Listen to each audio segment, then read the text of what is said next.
Oi, pessoal, aqui estamos dando prosseguimento ao nosso ciclo de estudos sobre as entidades de Umbanda e seus arquétipos. Nós começamos no primeiro ciclo falando sobre os orixás de Umbanda e uma visão arquetípica de cada orixá. Estamos agora nesse segundo ciclo falando sobre as entidades.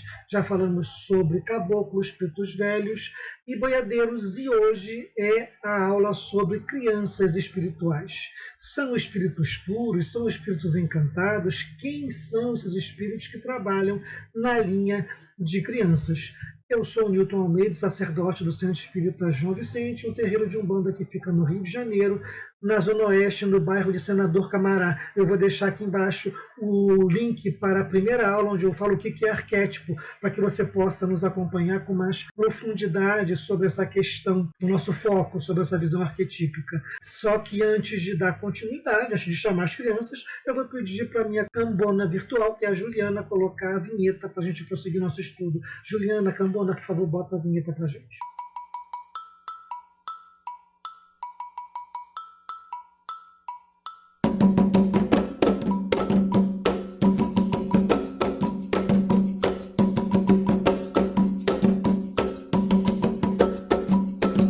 Então, pessoal, aqui estamos dando prosseguimento ao nosso estudo. Até o final dessa exposição, eu preciso que você seja capaz de quê? De refletir sobre a construção da identidade da falange de crianças. São espíritos humanos ou encantados? São espíritos puros? O que é um espírito puro? O que é um encantado? Você refletir sobre a diferença entre IBGE e criança, isso é muito importante. Compreender o que as crianças representam no caminho da individuação. Refletir sobre o arquétipo que as crianças representam e reconhecer os aspectos de luz e de sombra do arquétipo da criança. Vamos então dar prosseguimento a esse estudo. É uma das aulas que eu curti muito em fazer. Vamos continuar falando, voltar a falar um pouquinho sobre a desvantagem da espiritualidade quando ela lida com o encarnado. Eu falei isso na aula de boiadeiros, quando a gente observa que a espiritualidade depende do médium para que ela possa se manifestar. Isso coloca a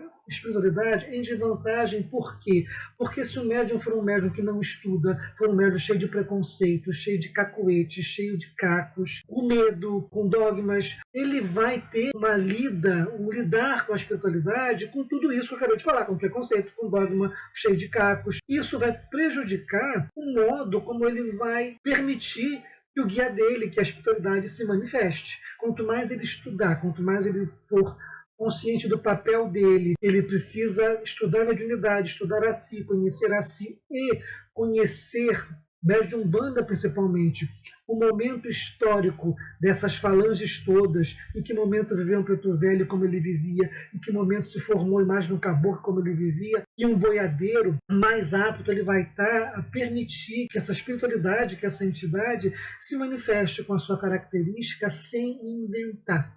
Porque senão a gente acha que preto velho é um negro servil e acha que caboclo é uma entidade que vive adorando a mata. Entendeu? Ok, perfeito, mas tem muito mais por detrás dessa imagem do caboclo, muita história rolou ali, assim como também aquele negro servil, subserviente, não caracteriza um preto velho. Existe muita luta, muita inteligência, muita gente forte representando a falange de pretos velhos. Então, por isso que é importante, eu peço a você, médium, estuda, para que você possa ser um instrumento apto, positivo, forte, para a espiritualidade se manifestar e você trabalhar bem, você crescer enquanto médium, enquanto pessoa. Então, a gente viu como que a espiritualidade ela depende do preparo, do conhecimento, da seriedade do médium para ser compreendida pelos encarnados, tá? Como que os caboclos, os pretos velhos, os boiadeiros tiveram a sua característica moldada no processo histórico e cultural. Não é só religioso, não. Tem aí uma história, uma cultura por trás disso, é importante reconhecer. Como que é importante a gente conhecer o momento histórico e o arquétipo e saber usar a ressonância com o passado para que você possa reconhecer o que é seu, o que é do guia nisso tudo. A falange de crianças, porém, ela carece de um momento histórico. Você não encaixa a falange de crianças em um momento histórico específico, como você faz com o preto velho, como você faz com o caboclo e até com o boiadeiro, mas a criança não. A criança ela pode surgir em qualquer momento histórico. Aparentemente isso não é problema nenhum, não. Mas para a gente que está estudando, a gente começa a ver a importância disso tudo. Mas vamos seguir adiante para a gente entender o que a gente está falando aqui. Seriam as crianças seres encantados, ou seja, seriam seres não humanos? Existe uma vertente, né, dentro da Umbanda que prega que a falange de crianças é composta por espíritos que são encantados. Eles têm uma existência paralela à existência humana, não seriam espíritos humanos. Isso explicaria a atitude deles infantil, né, essa maneira infantil de se manifestar, de aparecer, por não ter experiência humana. E aí eles precisam estar sendo tutelados por alguém que os ensine, que os eduque, para que não faça besteira, para que não se machuque. Ok, eu não descarto essa ideia, mas eu fico pensando que um espírito que precisa ser orientado, ser educado, ele não está na condição de ser guia espiritual. Vocês concordam comigo? Porque se eu vou viajar para uma cidade, para um país que eu não conheço, eu preciso de um guia que me oriente qual é o lugar que é perigoso, qual é o lugar que é bom, quais são os pontos turísticos que eu preciso visitar, que eu não posso deixar de ver, como é que a cultura se processa, o que eu posso fazer, o que eu não posso fazer em público ou em privado. Então, um guia turístico, ele sabe mais do que eu no país onde eu estou. Trazendo isso para o nosso âmbito, se eu tenho um guia espiritual, ele precisa saber mais do que eu sobre a espiritualidade, sobre a vida, para que ele possa me orientar. Então, um espírito que precisa ficar sendo tutelado, ele não está na condição de ser guia espiritual, pensando por essa perspectiva. Então, até prova em contrário, eu não concordo com essa explicação de que criança espiritual é um espírito encantado, porque isso só reforça o que eu falei da espiritualidade ser refém do médium para incorporar, porque se o médium acha que a criança que ele recebe precisa ser educada, ele vai incorporar uma criança, ele vai se manifestar como uma criança, precisa ser educada, quando às vezes aquele guia não precisa de educação nenhuma, ele já tem educação dentro dele, mas o médium tem aquela ideia formada e ele transmite isso na incorporação dele, porque a espiritualidade depende do médium para se manifestar. Seguindo aqui o nosso estudo, há também quem diga que espíritos de crianças são espíritos que são puros, eles não têm maldade, eles já alcançaram uma evolução muito grande. Vamos estudar também isso para procurar entender como é que isso funciona, porque existem pelo menos duas definições para espírito puro. Eu vou pegar as duas primeiras que eu encontrei, que é a definição de espírito puro segundo o Espiritismo, segundo o Livro dos Espíritos de Kardec, e a definição popular de espírito puro. Manito, por que você pegou o Espiritismo, que está falando de Umbanda? Porque o Espiritismo faz parte da formação da Umbanda. A gente também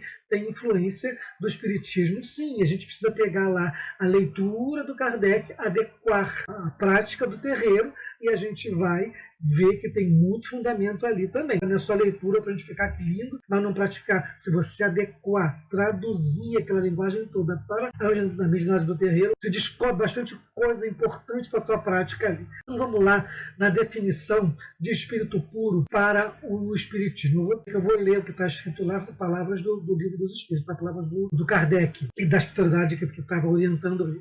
Então, características gerais de espírito puro. É nula a influência da matéria, absoluta superioridade intelectual e moral em relação aos espíritos de outras ordens, ou seja, o espírito puro alcançou o topo da evolução. Existe uma escala de ascensão, de evolução dos espíritos, e o espírito puro é aquele que chegou no máximo da evolução. Eles percorreram todos os graus da escala e se despojaram de todas as impurezas da matéria, tendo atingido a suprema perfeição de que é suscetível a criatura e não tem que passar por provas nem por expiações, não mais sujeitos à reencarnação em corpos perecíveis, têm a vida eterna que se realiza no seio de Deus. Ele prossegue, eles desfrutam de uma felicidade inalterável, pois já não se acham sujeitos às necessidades nem às vicissitudes da vida material, mas tal felicidade não é uma ociosidade monótona passada, uma contemplação perpétua. Aí a explicação prossegue do que é um espírito puro, ou seja, eles são mensageiros, ministros do próprio Deus, eles executam ordens de Deus diretamente, mantendo a harmonia do universo, comandam todos os espíritos que estão abaixo deles, né, que são inferiores a eles, os ajudam a se aperfeiçoar, dão missões para eles e assistem os homens, né, nos problemas, nas angústias que os homens têm, e incitam o homem, né, ao bem e a praticar o bem e a ser melhor, procurar expiar as faltas, procurar perdoar. Por vezes são designados com o nome de anjos, arcanjos ou serafins, e essa é a definição do espírito puro para o kardecismo. Os homens até comunicam-se com eles, mas é muito presunçoso o homem que acha que pode estar o tempo inteiro comandando e contatando uma hierarquia tão alta de espíritos. Esse é o espírito puro, definição do próprio Kardec. E qual é a definição popular de espírito puro? O espírito puro, ele é aquele que ainda não encarnou, então ele não tem maldade e não tem pecado, essa é a definição popular de espírito puro. Observando também essa questão do espírito puro que não encarnou, não fez bem, não fez o mal, ele também não habilita ninguém a ser um guia só porque ele nunca fez o mal. Ele nunca fez o mal, mas também nunca fez o bem, ele nunca experimentou. Então ele não tem condição de orientar, porque ele não tem justamente a vivência, a experiência. E também, se você observar bem, esses espíritos de manifestação de criança nos terreiros, eles não se encaixam na descrição de espírito puro do livro dos espíritos, que alcançaram o máximo, que não tem uma influência da matéria, que tem toda uma ascensão sobre todos e comandam todos os espíritos. O espírito que se manifesta de uma maneira infantil não se encaixa muito nessa definição de espírito puro do Kardec, se vocês observarem com bastante isenção. Vamos continuar a pensar, porque por enquanto não satisfez nada ainda essa questão de quem é esse espírito que está se manifestando de maneira infantil. Vamos falar de Ibeji, porque nessa data de criança na Umbanda é Onibeji, Onibejada, né? Da raiz está lá de Ibeji, e existe o orixá Ibeji. Ibeji é um orixá. Ibeji é um orixá, e a palavra Ibeji ela é formada a partir de duas outras, que é Ibi, que é parir, e Eji, que é dois. Então Ibeji seria parir dois, seria um parto duplo, um parto de gêmeos. Uma gestação dupla indica então o nascimento de gêmeos. Os gêmeos, para o africano, estou falando do conceito de africano que cultua o orixá, o nascimento de gêmeos ele é uma bênção muito grande, porque os gêmeos representam o próprio orixá Ibeji. Então os pais de gêmeos precisam, a partir daquele momento, cultuar o orixá Ibeji, que é um orixá de fartura, é um orixá de saúde, é um orixá de equilíbrio, é um orixá que faz e corrige a vida de alguém. Se alguém está com a vida toda atrapalhada, com problema, ele começa a cultuar Ibeji na busca de que aquela vida entre para o seu lugar. Então, Ibeji é um orixá de muita prosperidade, não só de cuidado de criança, mas de um equilíbrio da saúde e da vida como um todo. A maior representação de Ibeji é o nascimento de gêmeos, representa a própria divindade. O primeiro a nascer dos gêmeos recebe o nome de Taiuó. É a primeira criança, é a mais nova, né? É considerada a mais nova, e aquele que vai conhecer a vida. E a segunda criança é o chamado Kerindé, que é entendido como a criança mais velha. E toda criança que nasce depois do parto de gêmeos, falando do conceito africano, a criança que nasce depois, a gestação que vem depois dos gêmeos, aquela criança se chama Idoú, que é considerado o equilíbrio dos gêmeos. Lembram do Doum na Umbanda? É exatamente esse. O Idoú virou, né, foi se transformando, a corruptela Doum, veio o Doum que vem depois dos gêmeos, que vem depois de Cosme e Damião. Como que é complexo, como que é misturada essa história, mas vocês sabem de onde vem essa origem aí do Doum da Umbanda. Originalmente, o Ibeji não é um protetor específico de infância, mas ele é um orixá associado ao que é duplo, que é também próspero, que se multiplica. Ele é um orixá de saúde, de prosperidade, ele protege contra a morte prematura, ele acalma o sofrimento material e espiritual,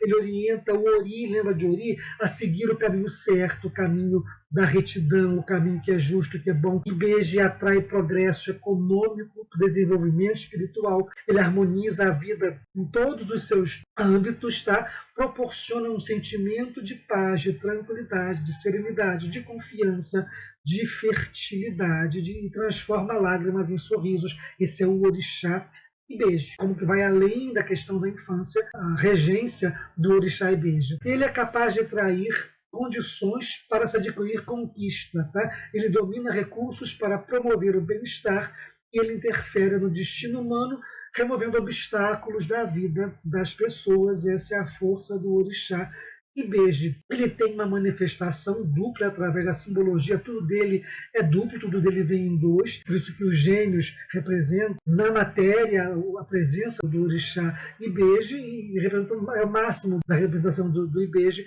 é o nascimento de gêmeos. Então é tido como uma benção muito grande e os pais devem cultuar Ibeji para a vida inteira a partir daquele momento. E convém que os filhos, considerados semidivindades, ter os filhos são considerados como semidivindades, mas mantendo eles como humanos, não desconsiderar a característica humana. E eles devem também cultuar a Ibeji, o próprio gêmeo que nasceu, para ganhar força e seguir durante a vida com prosperidade. O Ibeji é um orixá que não se manifesta pela incorporação, ele é cultuado tão somente, de uma maneira através de oferendas, através de cânticos, dentro do âmbito de orixá. Quanto às crianças Ibeji, apesar da semelhança física que elas têm expressivas diferenças de personalidade de uma para outra, os destinos podem ser diferentes, e é importante que tomar conta para que essa diferença de personalidade, de jeito de ser, não chegue a extremos. É preciso equilibrar as energias dos irmãos cultuando o Ibeji, visando uma harmonia desses espíritos que vieram como gêmeos. Não há ritual de iniciação para Ibeji, nem assentamento e nem incorporação de orixá Ibeji. Por ser representado por gêmeos, o sincretismo dos santos gêmeos, Corme Damião, Crispim Crispiniano, se fez de uma maneira muito natural, e por ser representado por crianças, na Umbanda ele é cultuado como protetor da infância. Esse é o orixá Ibeji, com mais clareza, com um pouco mais de detalhes para você entender. E o que é o Erê, Nil? O Erê, a gente não pode falar que o Erê é a criança do candomblé, porque ele não é criança. Erê é uma manifestação infantil, mas ele é diferente da criança que a gente vê na gira de Umbanda. No candomblé, o Erê ele é o intermediário entre o médium e o orixá. Há quem cultue como uma entidade, porque no Brasil tudo foi se adaptando, os cultos afro-brasileiros são releituras dos cultos africanos. Então, o que acontece no Brasil, acontece só no Brasil, muitas vezes, que é uma releitura daquilo que era feito na África.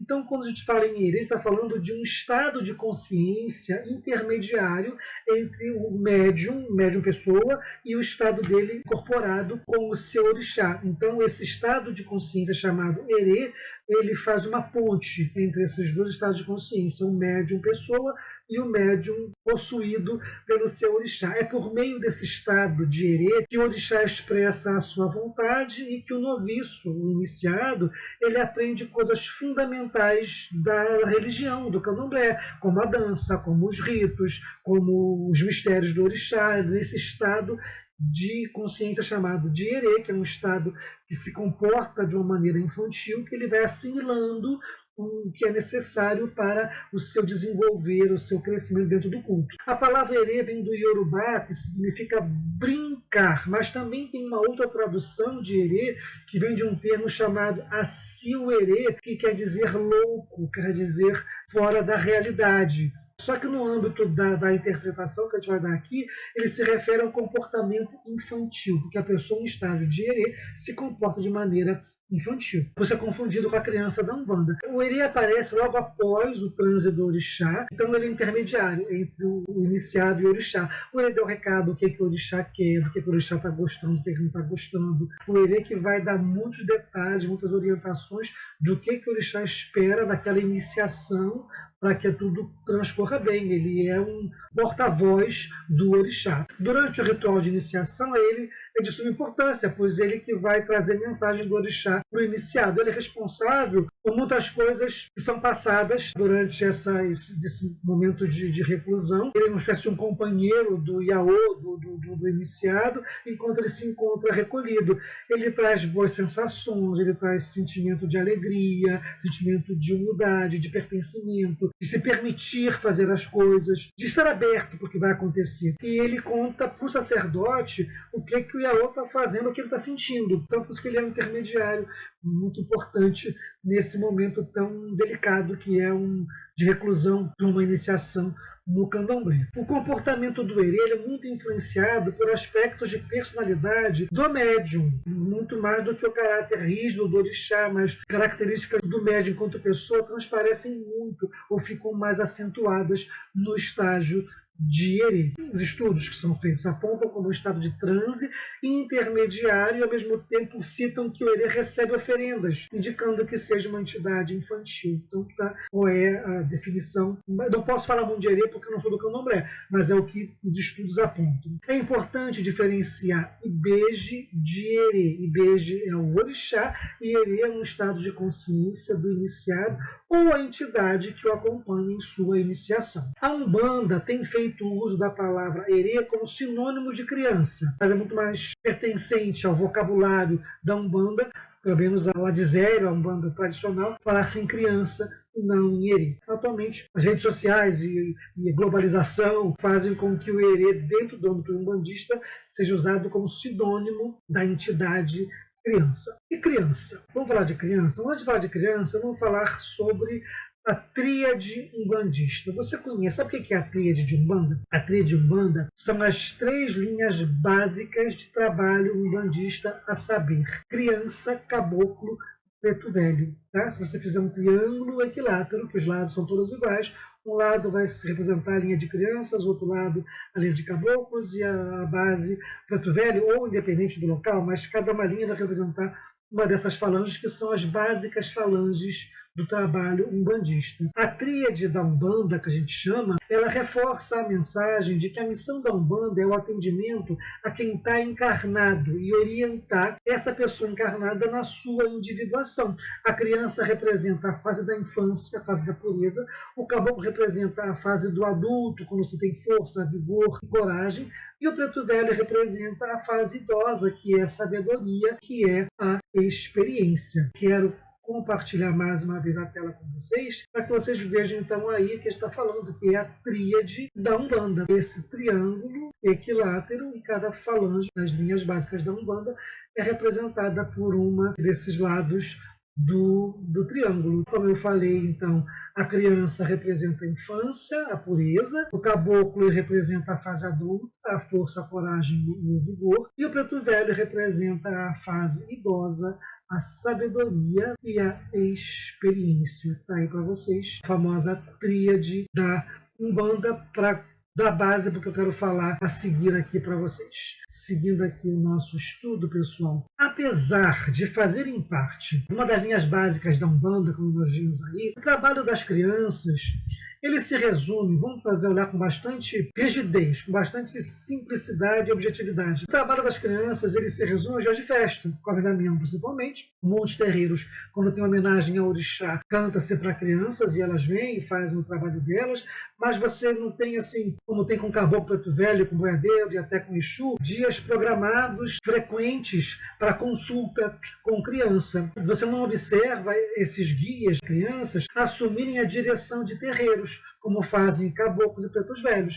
Você vê caboclo dando nome para terreiro, preto velho dando nome para terreiro, você vê caboclo comandando terreiros, pretos velhos comandando os terreiros, até boiadeiro. Você não vê criança com comando de um terreiro. E lembra do espírito puro, que ele comanda os outros? Você não vê isso na Umbanda, uma criança comandando um terreiro, um chefe de terreiro ser uma criança. Alguns registros dizem que, assim como que as demais entidades, as crianças são espíritos que já estiveram encarnados e que continuam na sua evolução espiritual no trabalho junto com os médiuns. E alguns dizem que até que essa aparência infantil é uma vestimenta, pois são espíritos de grande sabedoria e de poder. Então, recapitulando, estudos apontam, linhas de observação apontam que as crianças são espíritos usando uma aparência infantil, mas são espíritos de muita sabedoria e de muito poder, e que são entidades que são espíritos que já tiveram encarnados e continuam a evolução espiritual junto aos médiuns na forma de crianças, por ter desencarnado quando crianças. Explicações, né, que existem aí para essa linha de trabalhos existir. E aí eu pergunto para vocês, né, teriam esses espíritos desencarnado na infância e por isso mantém a aparência infantil? Desencarnou, sei lá, com 6, 7 anos e vem trabalhar como criança, mantém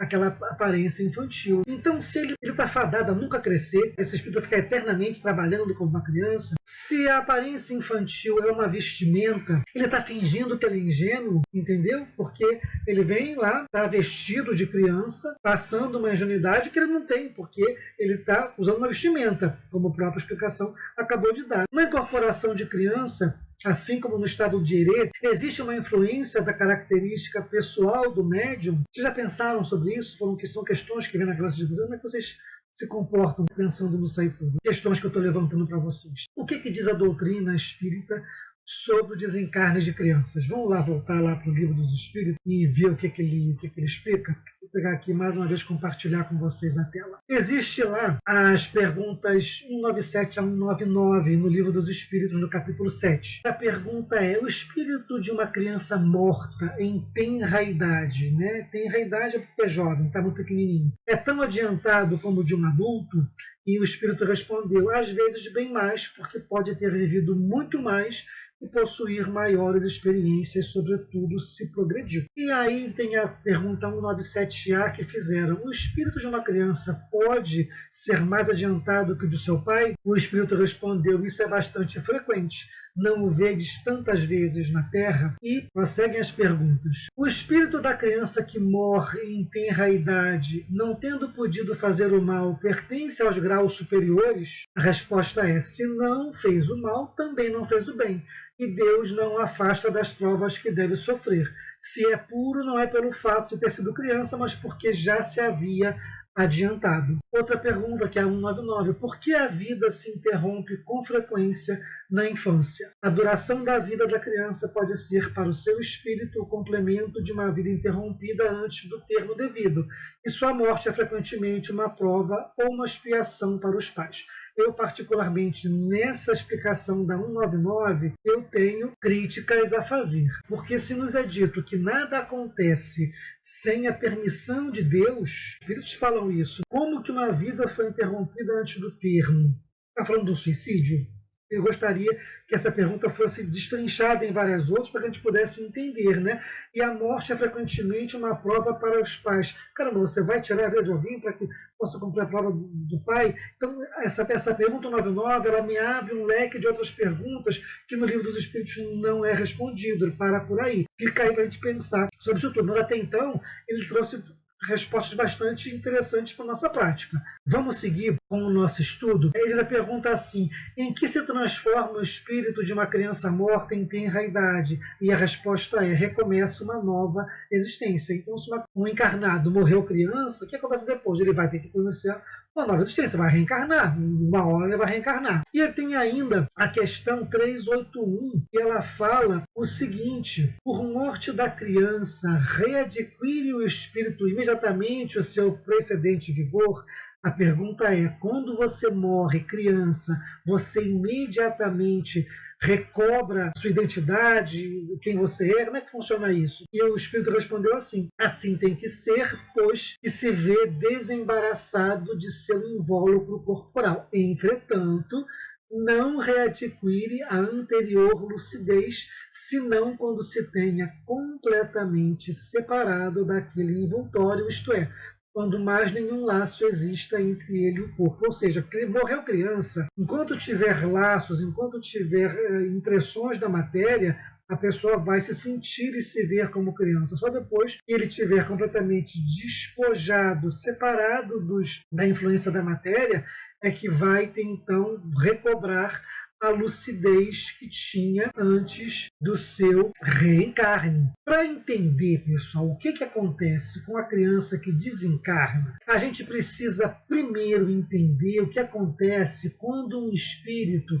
reencarna, porque aí dá um pouquinho de luz nessa nossa dúvida que está surgindo aqui. A reencarnação ela vai iniciar no momento da fecundação, não no momento do sexo. É quando há fecundação. Fecundação é quando o espermatozoide fecundou o óvulo. E isso pode acontecer entre 3 ou 4 dias após a relação sexual. Então, houve a relação sexual, só que o espermatozoide e óvulo continuam a história deles e vão se encontrar entre 3 ou 4 dias após a relação sexual. A partir do momento da fecundação, começa a reencarnação. E 9 meses depois, durante 9 meses, vai acontecer aí a adaptação do espírito ao novo corpo, vai começar vai gradativamente perder a consciência dele, para quando reencarnar, ser lá a criança que todo mundo sabe como é. A reencarnação é o modo pelo qual que os espíritos evoluem através do embotamento da consciência, ou seja, tem o véu do esquecimento. Né? Ninguém lembra o que foi na vida passada, ninguém sabe o que aconteceu na reencarnação anterior e nas outras. Você pode ter, às vezes, flashes, um déjà vu, como a gente já viu ali na aula de boiadeiros, mas você não tem uma visão clara da sua encarnação precedente, e existe uma razão para isso. É um modo de minimizar a influência da memória e dos impulsos destrutivos para que eles não influenciam na sua individuação. Porque se você encarnado encontra desafetos, para que você vai saber o que aconteceu na vida passada? Você não vai perdoar nunca, você não vai dar prosseguimento, você vai continuar o que estava acontecendo na vida anterior. É importante que você esqueça para que você refaça, reviva momentos, tenha nova oportunidade de acertos na tua vida. Esse é o grande barato da reencarnação. Ainda assim, é possível a gente ver criança, nuances, né, das tendências que trazem de uma maneira inata. Né? Todo mundo vê isso, de crianças que têm atitudes, e mesmo nós mesmos, né, temos resquícios da encarnação anterior, mas aquilo não vem com toda a clareza que a gente gostaria e também não precisa. O papel da pessoa responsável por uma criança, pela educação da criança, é moldar o caráter dela, porque se houve um esquecimento, abre-se uma brecha para que você bote coisas novas ali. Então, o papel de pai, de mãe, de padrinho, de professor, de todo mundo que cuida, com educação, que lida com a educação, é capacitar a criança a ter uma vida digna. Então você tem que colocar valores, tem que colocar amor, respeito, educação e tudo que é importante para um ser humano saudável viver, que a criança vai crescer. Né, que você colocou durante a infância, vai surgir ao longo ali da educação, atrelado, somado com o que ela já traz. Mas é importante a educação para que molde-se o caráter de uma pessoa com valores nobres. O fato é, pessoal, que crianças, na verdade, são espíritos adultos com a consciência e a autonomia temporariamente suspensos pela limitação do corpo e do cérebro infantil, porque um cérebro infantil está em desenvolvimento, mas ali tem um espírito milenar, cheio de história para contar, mas tolhido momentaneamente por um corpo e por um cérebro infantil. Por isso que é importante o educador inserir ali o que seja bom para crescer dali um adulto do bem, um adulto saudável, tanto física como moralmente, como espiritualmente. O fato também é que a infância é uma fase de transição e o espírito gradativamente no tempo vai assumindo a sua individualidade. Então, a educação que você vai dar para o teu filho, ela vai sendo somada ao que ele já traz, a índole dele, para que ele possa melhor usar aquela índole. A infância é tido legalmente como um estado de incapacidade. Não é quando a criança deixa uma criança sem cuidado, o que ele é taxado? Como abandono de incapaz.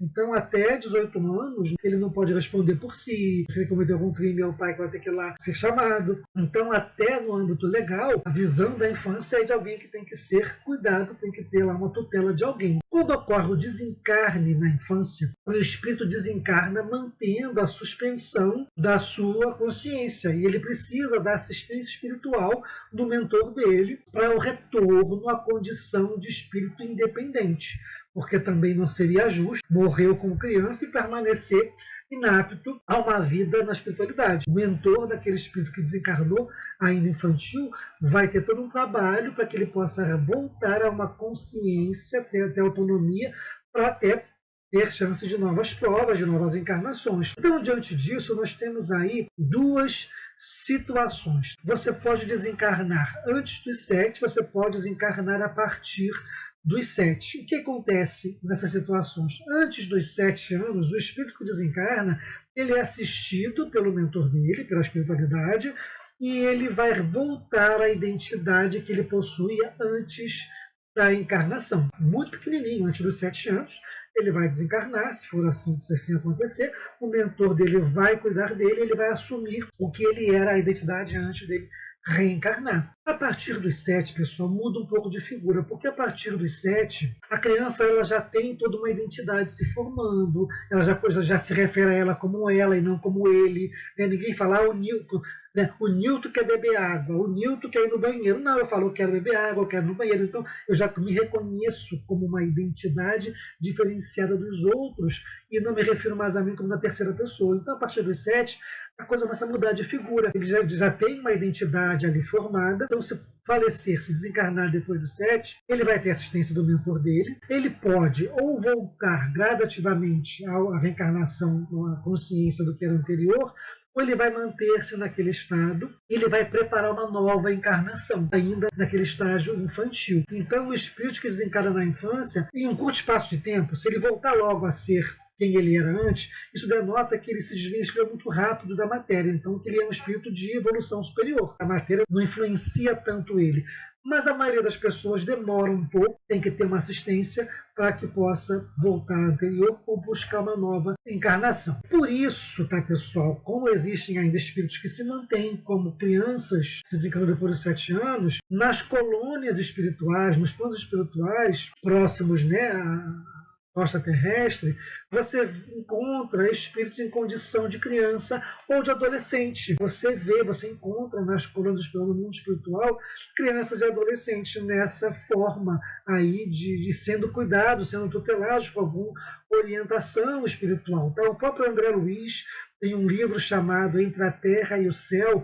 Ele relata um momento em que ele estava no plano espiritual, numa dessas colônias que existem, e ele ouviu uma melodia, como se aproximou, eram crianças que estavam cantando, e era um local de preparo para a reencarnação de crianças e preparação de mães para a maternidade. Então, a própria literatura espírita nos fala que existe aí um momento em que crianças que desencarnaram aguardam o reencarne na condição de criança e de adolescentes. Existem espíritos, tendo desencarnado na infância, ao retornar ao mundo espiritual, eles assumem a forma adulta, tá, que tinha antes de reencarnar, de acordo com a sua convenção. Mas, como eu falei, isso aí vai muito depender da potência da mente desse espírito e da sua capacidade de se desvencilhar da matéria, o que indica um espírito de evolução alta, mas isso não é muito comum de acontecer. São exceções do mundo espiritual. A maioria permanece nesse estado, como eu acabei de falar para vocês. Mas por que esse marco dos 7 anos? Porque 7 é a conta de macumbeiro? Não. Existe toda uma base para essa questão do número 7. Porque 7 ele é um ciclo de desenvolvimento orgânico, psicológico e astrológico, que se dá nesses 7 anos. Os primeiros 7 anos de vida de uma criança, eles envolvem um ciclo de desenvolvimento psicológico, astrológico e orgânico. O batimento cardíaco de uma criança antes dos 7 anos, tá? De um neném, mas prestar atenção, ele bate muito mais rápido do que de um adulto. Um adulto normal, o coração dele, em condições de saúde normais, ele bate entre 60 e 80 batimentos por minuto. Uma criança até os 7 anos tem entre 100 e 130 batimentos cardíacos por minuto.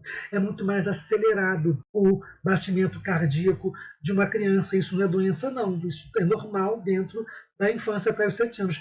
Por volta dos 7 anos começa a se normalizar esse batimento cardíaco como se fosse o de um adulto. Isso aí a gente vai buscando entender que 7 anos é quando a encarnação está se fechando um ciclo, porque a encarnação não começa na fecundação e termina o processo do nascimento, não. Esse processo de reencarnação ele vai, se estende até os 7 anos, quando então o próprio coração já está batendo no ritmo normal de um adulto e vai então se encerrando esse ciclo reencarnatório. Um complexo de Édipo, que a psicanálise tanto estuda, ele ocorre entre o 5º e o 7º ano. E o que é o complexo de Édipo? É quando a criança assume a sua identidade, ela se diferencia do pai e da mãe e ela assume, então, ela faz o recalque e ela entra dentro da cultura.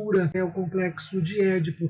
E o trânsito da Lua e de Saturno demora 7 anos nos primeiros 7 anos de vida da criança, e esse trânsito da Lua e de Saturno, eles indicam a influência do pai e da mãe na vida de uma criança, como que essas figuras vão influenciar a vida adulta. Então, o número 7, né, essa passagem de 7 anos não é à toa, muita coisa coincide, tanto na ciência do batimento cardíaco, como na questão da psicologia, da psicanálise, como também o movimento astral da Lua de Saturno no trânsito aí da vida de uma criança. Pessoal, diante do que a gente falou até agora, eu quero perguntar a vocês, se vocês já conseguiram definir para vocês aí, crianças são seres encantados ou são espíritos humanos? São espíritos que desencarnaram na infância? Para você até agora, como é que está a tua cabeça?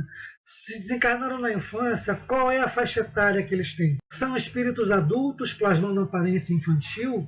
Né? Como é que está a tua cabeça com relação a isso? Essas perguntas que eu levantei, você já consegue responder para mim? Assim como não basta ter sido escravo para você ser um preto velho, não basta ter sido um índio para você virar um caboclo, não basta você ter desencarnado na infância para você ser uma criança espiritual. O modo de pensar é o mesmo. A criança espiritual, ela desencarnou numa idade a partir do qual a sua identidade estava formada. Então ela está aí a partir dos 7 anos, está em torno daí, 6, 7, tá? Uma coisa mais precoce. Mas você não vai ver uma criança espiritual de 2 anos, você não vê criança espiritual precisando trocar fralda.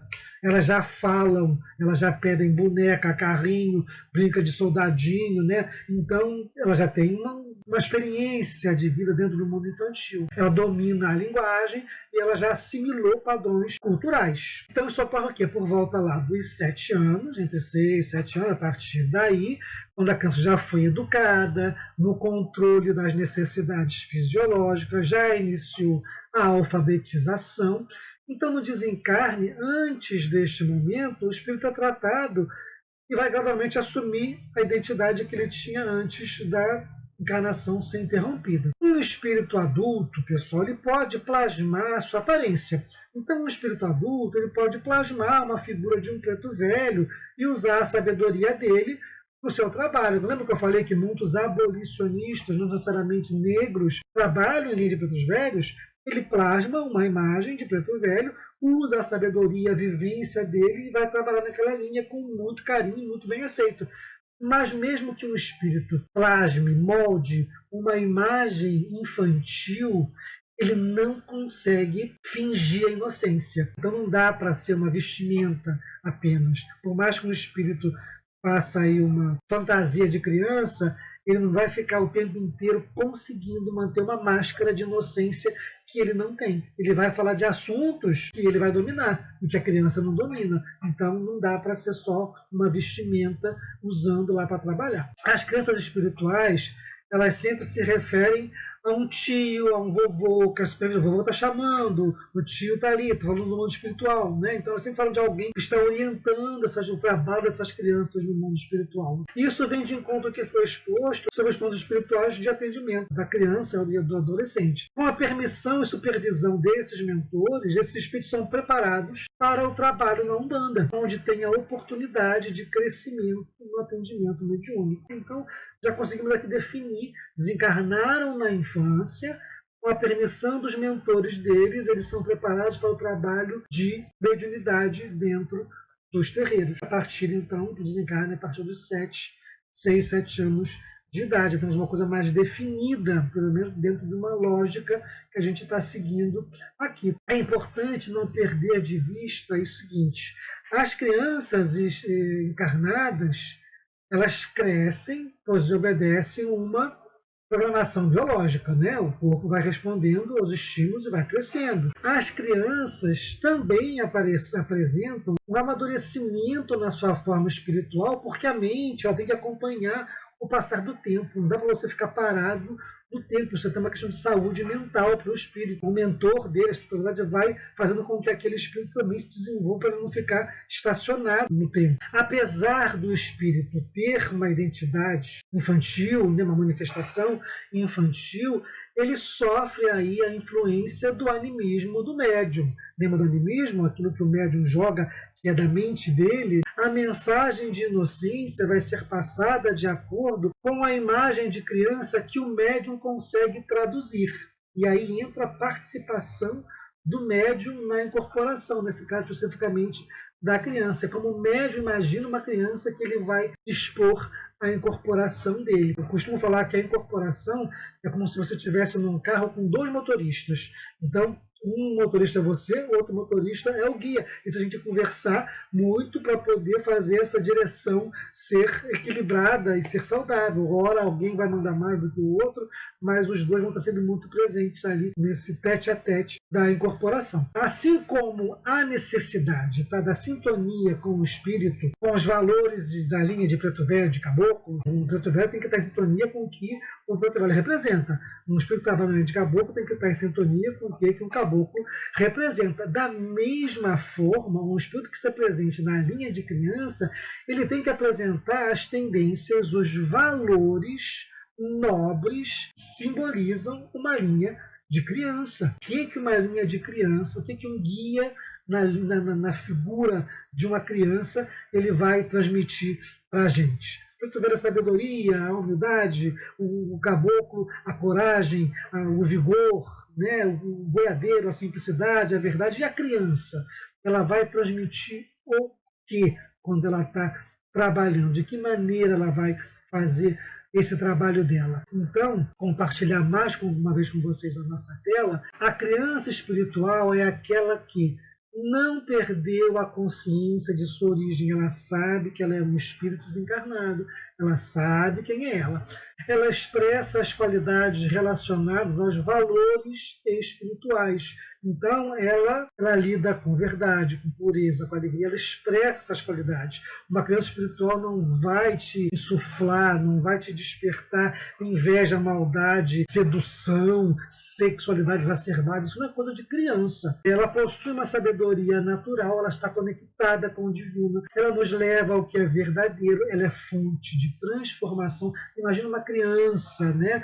Que tudo que ela simboliza traz amor incondicional, ela incita a transformação de nossa personalidade. Quem que não se transforma diante de uma espontaneidade de uma criança, nos ajuda a experimentar o lado leve, prazeroso e divertido da vida e nos contagia com a sua positividade, trazendo à tona o que há de melhor em nós e nos outros. É isso que uma criança espiritual precisa despertar quando presente no ambiente e transmitindo a sua presença para os que estão ali rodeando ela não lida com o seu trabalho. A criança espiritual, então, o que ela é? O seu papel é despertar o reino de Deus em nós, nos levando a um estado de consciência mais amplo, através da simplicidade, da pureza, da alegria, do desprendimento. A criança não tem muita coisa de vergonha, né, de se expressar. Então é isso, é trazer a simplicidade, a espontaneidade.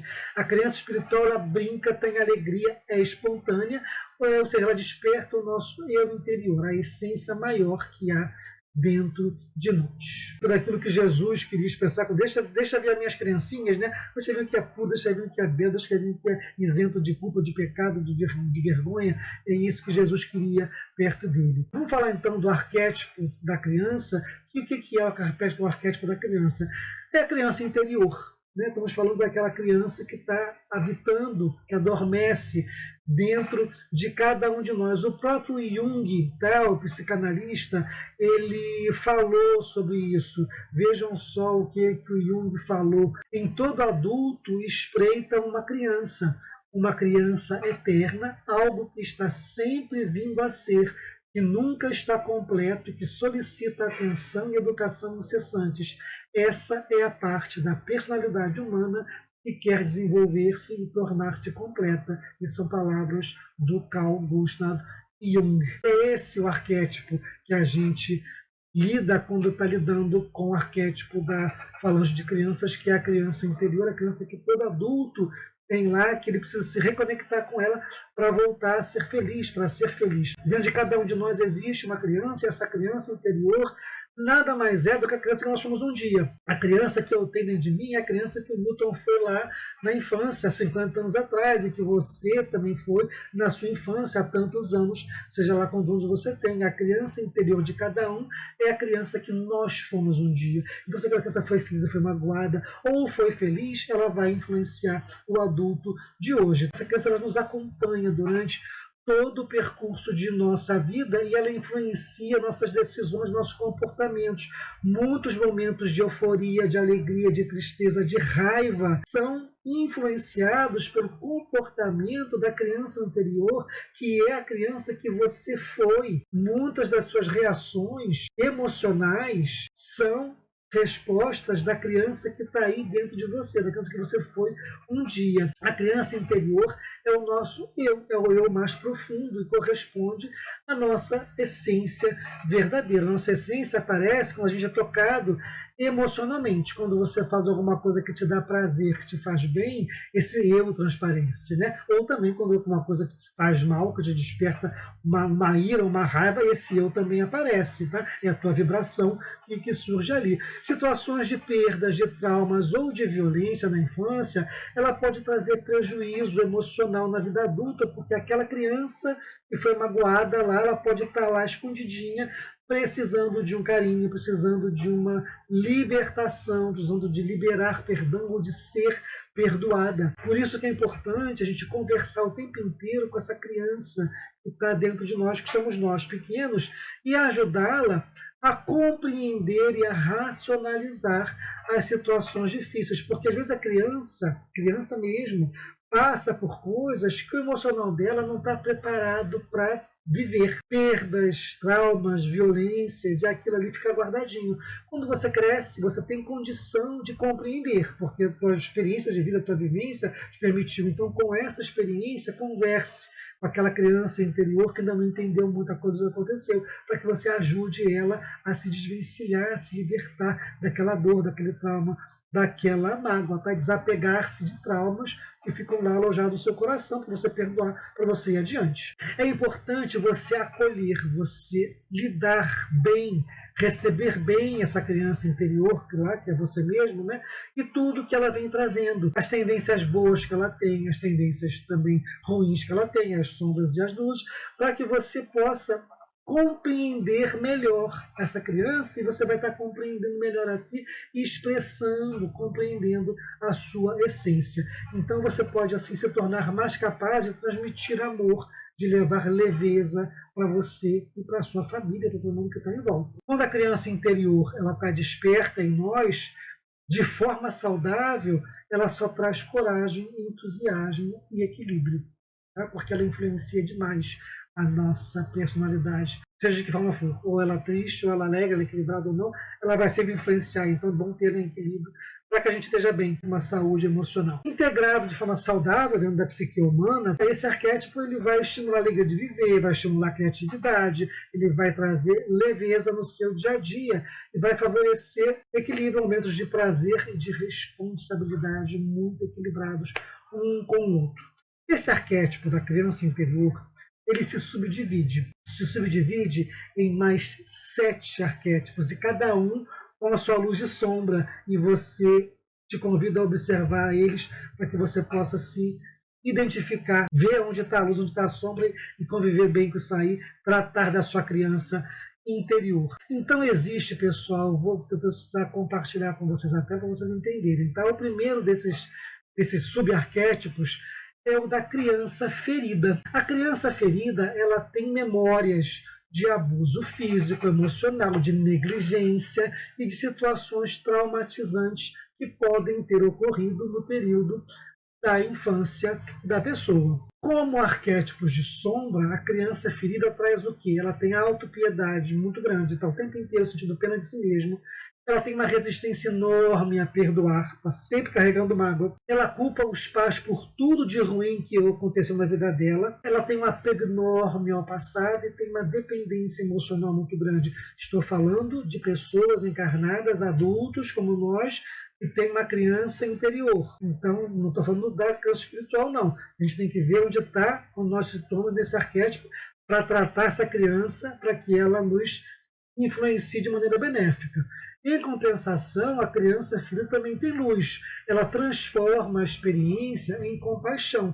Ela busca ajudar crianças feridas e aprende o caminho do perdão. Então, aquela pessoa que foi lá negligenciada ou abusada emocionalmente ou fisicamente na infância, ou ela carrega a autopiedade e a mágoa o tempo inteiro, ou ela transforma isso em aprendizado, em compaixão, perdoa e vai ajudar outras crianças feridas, e com isso ela vai desenvolvendo e aprendendo perdão. Um outro subarquétipo da criança interior é a criança órfã. Tá? A criança órfã está relacionada ao sentimento das pessoas que não se sentem pertencentes à própria família. Ela é como que inadequada dentro da família dela. E aí ela inconscientemente ela acaba se desenvolvendo muito cedo, ela desenvolve uma independência muito cedo, porque ela como que se ela não se sentisse à vontade dentro da família dela, então ela busca outras famílias, outra família. Então na sombra que ela tem um sentimento de abandono, ela não se sente pertencente à família dela, ela sente que ela é meio que rejeitada ou rejeita a família, ela é inadequada à família e ela só se sente protegida em outra família que não a de origem. Tá? Isso é uma coisa que ela vai carregando. Em compensação, na luz, o que ela tem? Ela amplia a consciência, porque ela busca a vida muito cedo, então ela tem uma oportunidade de ampliar a consciência dela e tem relações maduras baseadas na confiança, porque ela vai precisar buscar fazer laços, fazer alianças saudáveis para que ela sobreviva. Então, isso não pode impulsionar a pessoa a uma vida saudável e não ficar lá no abandono, na rejeição, no medo. O terceiro subarquétipo da criança é a criança mágica. A criança mágica ou a criança inocente, ela tem qualidades de sabedoria, de coragem e diante de movimentos de dificuldade, mas ela acredita que tudo é mágico e tudo é protegido por um sagrado, por isso que ela chama de criança mágica ou de inocente. Como aspecto de sombra, ela é muito ingênua. É uma pessoa excessivamente ingênua, pessimista diante dos sonhos, porque os sonhos não vão se realizar, porque a mágica não funciona, ela fica pessimista, e depressão diante dos sonhos, e a fantasia de que tudo se resolve por si. Então ela não vai à luta, ela fica esperando que a vida se resolva de uma maneira mágica, de uma maneira que não é ela que vai tomar atitude, né? Em compensação, na luz, essa criança mágica, ela tem uma visão realista das situações das pessoas. Ela sabe que a magia está nela, então ela faz expectativas que são realizáveis e ela busca fazer a magia acontecer. Ela assume a responsabilidade pelo fazer, não ficar esperando que a coisa aconteça. O quarto subarquétipo é a criança natural. Ela desenvolve um profundo contato com a natureza e possui uma enorme intimidade com os animais, mas ela na sombra, ela tem tendência a abusar de animais, fazer maldade com animais, abusar de pessoas, especialmente outras crianças, o que é muito perigoso, e uma tendência a se afastar do convívio social, porque ela fica inadequada para convívio social. Mas no aspecto de luz, essa criança tem uma habilidade enorme de lidar, de se comunicar com os animais, ela tem capacidade de perceber o que o outro precisa e ela tem uma resiliência diante da vida bastante grande. O quinto subarquétipo da criança interior é a eterna criança. Sabe o complexo, a síndrome de Peter Pan? Esse arquétipo, esse subarquétipo, ele faz com que a gente fique eternamente jovem em corpo, em mente e em espírito. Mas na sombra, a pessoa fica inapta para assumir responsabilidade. Ela está sempre fugindo, não aceitando as responsabilidades da vida, dificuldade de enfrentar a vida adulta e a sua dureza, a sua realidade. É a síndrome do Peter Pan. Mas na luz, essa pessoa tem uma criatividade enorme, um desapego do passado danado e uma independência emocional, e até uma leveza muito grande, mas ela precisa ter isso bastante contrabalanceado para que ela não caia na irresponsabilidade. Tá? E tem o sexto subarquétipo, que é a criança dependente. Essa criança, ela carrega um sentimento de opressão, de que nada está satisfatório para ela. Ela está sempre buscando encontrar algo que ela perdeu, que ela não encontrou na infância. Ela tem um pouco a ver com a criança ferida, mas até porque a diferença, ela nunca sabe o que falta a ela. Ela tem uma angústia, uma necessidade que ela nunca satisfaz porque ela não sabe o que ela quer. E ela busca o isolamento social porque ela tem uma tendência enorme à depressão, mas no aspecto de luz, ela busca aprendizado. Se ela sente que falta algo, ela está sempre buscando preencher esse vazio e não ficar lá esperando que esse algo venha de um relacionamento que nunca vai dar, uma felicidade que um marido, que um filho, que um trabalho, ela vai buscar isso, ser ela a buscadora e a fazedora desse algo que ela quer encontrar. E também tem uma conexão com a necessidade de outras pessoas. E temos a criança divina. A criança divina tem um pouco a ver com a criança mágica, mas ela tem uma diferença, porque ela tem uma missão de salvar o mundo, de salvar alguém. Né? Então ela está associada à pureza e à inocência e apresenta qualidades que sugerem que essa criança tem uma união especial com o que é divino. Na sombra, ela tem uma inabilidade de lidar com a negatividade, ela não aceita não.